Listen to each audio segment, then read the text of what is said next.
Boruto and Momoshiki are preparing to fight Jura, but little does anyone know that this upcoming confrontation will give us an unexpected glimpse of the past. Jura's memories from when he was a Juubi are still intact, which may be how he identified the Senrigan of Eida. This means he had seen an otsutsuki using this eye when he was a Juubi, and they are most likely the ones behind the destroyed sigils. It can be concluded that he remembers every otsutsuki who entered the Juubi dimension, including Momoshiki and Kinshiki. Well, the holograms of them both were projected when Sasuke infiltrated this realm, so even if he hasn't seen them in person, chances are he remembers them from this incident. It all depends on whether the emblems require the physical presence of the otsutsukis to form or not, but we shouldn't underestimate Jura's prior knowledge about the clan and its members. Well, all of this lore will unfold in the upcoming confrontation between Momoshiki and Jura, and there is one huge surprise waiting for him, which will push him to consider factors other than love that allow somebody to acquire more power. The 10 Tails vs Otsutsuki saga is on the brink of getting started, and today we will find out how the interactions between Jura and Momoshiki will change the future. So make sure to like and hype this video, and let's begin.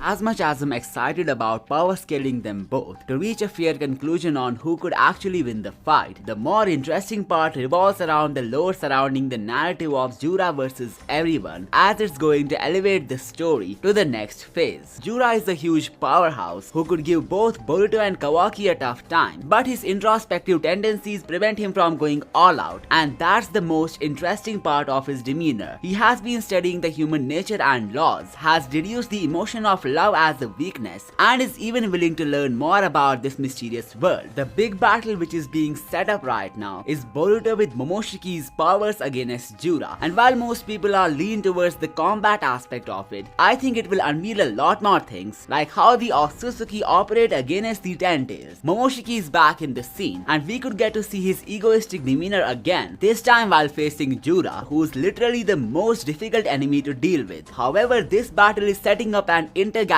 plot, since the Otsutsuki and the 10 Tails share some history together. So why do I think Momoshiki and Jura's conversation would unveil some vital lore about their species? Well, it may have something to do with love, the same emotion which fascinated Jura to know more about the human world. I think the 10 Tails would consider the Otsutsuki as a strong warrior race, if not directly stronger than them. That's because they have clearly termed love as the weakness of the human beings. But when you look at the Otsutsuki, they are more or less a loveless race, meaning there is no such emotion holding them back, considering how they devour planets to obtain chakra fruits from the divine trees already scales them way above the shinobis. Momoshiki versus Jura wouldn't just be a battle of raw strength, instead a match of wit as well, since it would require the Otsutsuki to come up with a battle strategy in order to exploit the weakness of the divine trees. Well, as for how Momoshiki would know that, he already has a vast knowledge of Shinjutsu, and the divine trees are technically the source of these Shinjutsu, cause the chakra fruit that they bear are consumed by the Otsutsuki to unlock or evolve their abilities.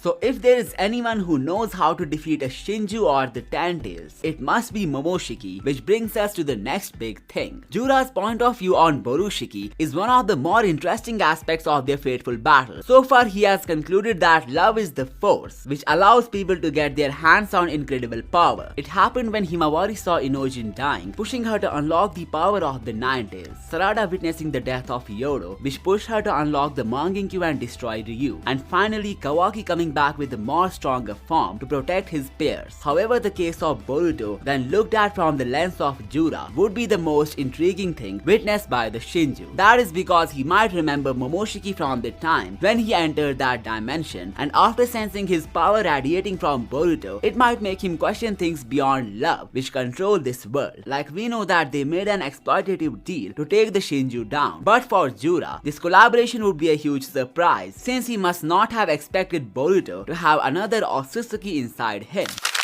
So the battle is not just a way for Momoshiki to get his aura back. Instead, it will be a huge low draw for the audience, cause we will have the two most prominent species of the universe having an intellectual talk with one another. Jura would definitely want to know more about the fusion of Boruto and Momoshiki, and more importantly, it would cause him to give his thoughts on the Otsutsukis, as he would identify Momoshiki as a pure Otsutsuki, someone who did exploit his race in the past to extract powers, unlike Boruto and Kawaki. So why do I think Jura would be so considerate about the otsutsuki and what they did in the past? Well, it not only has something to do with the fact that Jura has pre-evolutionary memories, but his emotions as well play a role in it, which stem from him being a humanoid manifestation of the Ten Tails. The Shinju is not totally emotionless. He also has shown signs of having a soft corner for his own species, and while this hasn't been explicitly mentioned in the story, there is a really huge hint to back this up.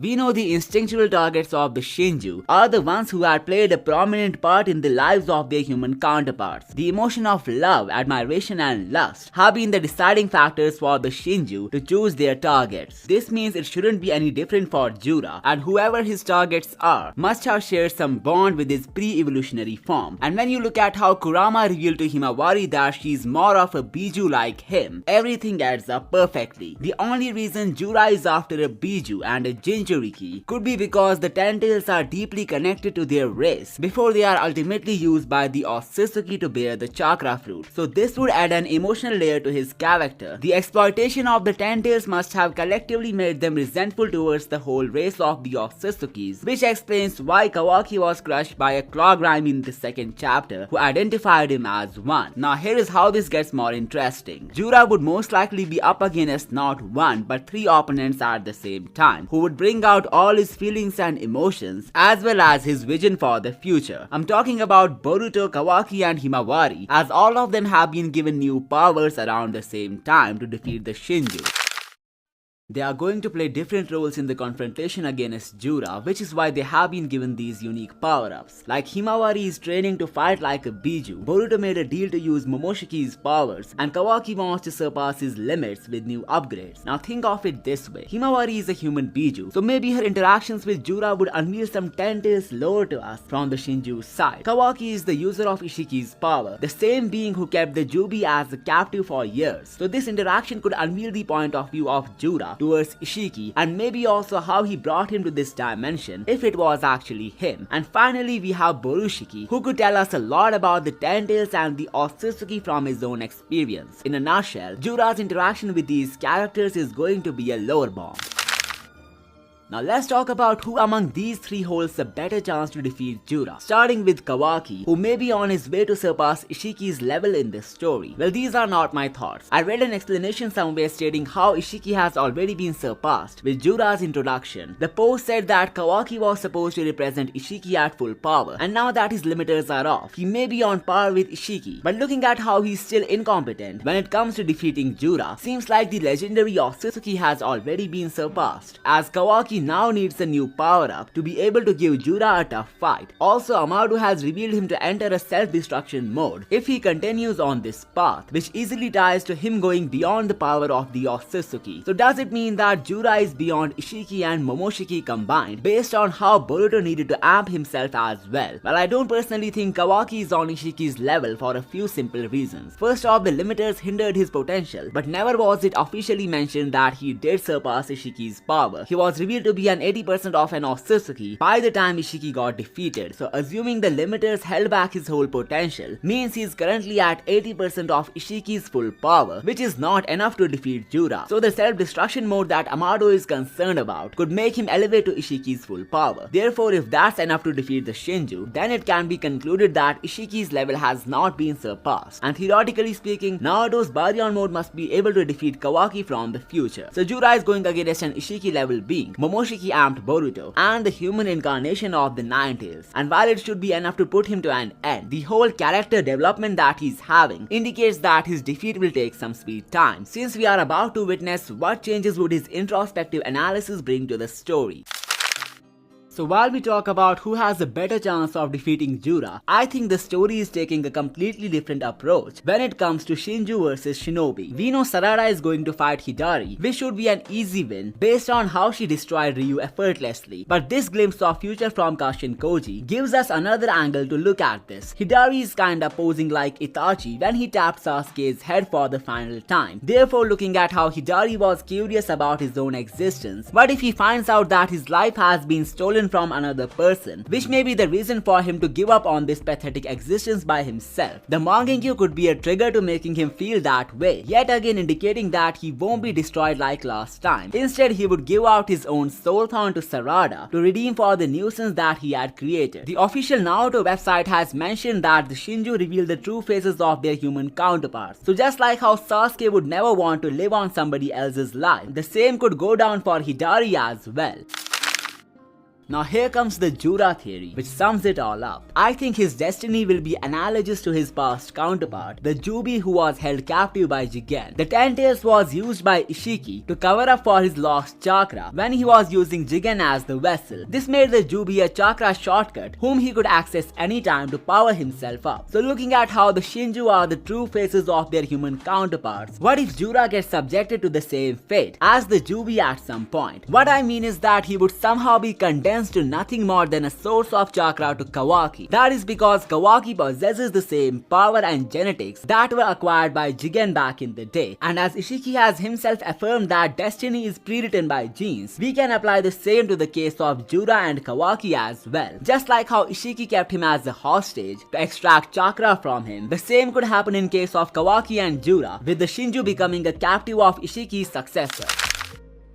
So how would it happen, you may ask? Well, Kawaki has already made Naruto and Hinata his captives through the Daikokuten. Therefore, it shouldn't be impossible for him to trap Jura in the same realm, just to absorb his powers time to time again. And if this actually comes true, then Kawaki would officially surpass Ishiki in power level. So a few things are clear by now. Momoshiki, instead of actually being the one to defeat Jura, could drop some lower bombs during their first confrontation. Himawari will enhance the story on the Ten Tails side by being the subject of Jura's interest, reminding him of his own species who were misused by the otsutsuki. And finally, Kawaki will become the otsutsuki who will misuse the powers of Jura to ultimately bring an end to the ninja world. Now, as for my final theory for today, here's a quick thought on what could push Kawaki to end the shinobi system. As we know, the assistant of Daimyo has suspected someone of helping Boruto to escape the village. This means he will soon figure out that it was Shikamaru who's plotting against the shinobi nations in his eyes, alongside Kawaki and whoever was involved. So what would the Daimyo and the supreme leaders do when they realize this betrayal of Konoha? Well, they will most likely cut the budget of the village, on top of disassociating Konoha from the Council of Nations. As Shikamaru already revealed in part 1 that Konoha's budget is suffering, I think this action of the daimyo will put the village on a crisis, pushing Kawaki to believe that the shinobi system needs to end, therefore taking us to the shinobi endgame saga after the defeat of Jura. Well, the Naruto novels have some in-depth stuff which backs this theory, and I will make a full video on it very soon, so make sure to subscribe to not miss that, and I will see you next time.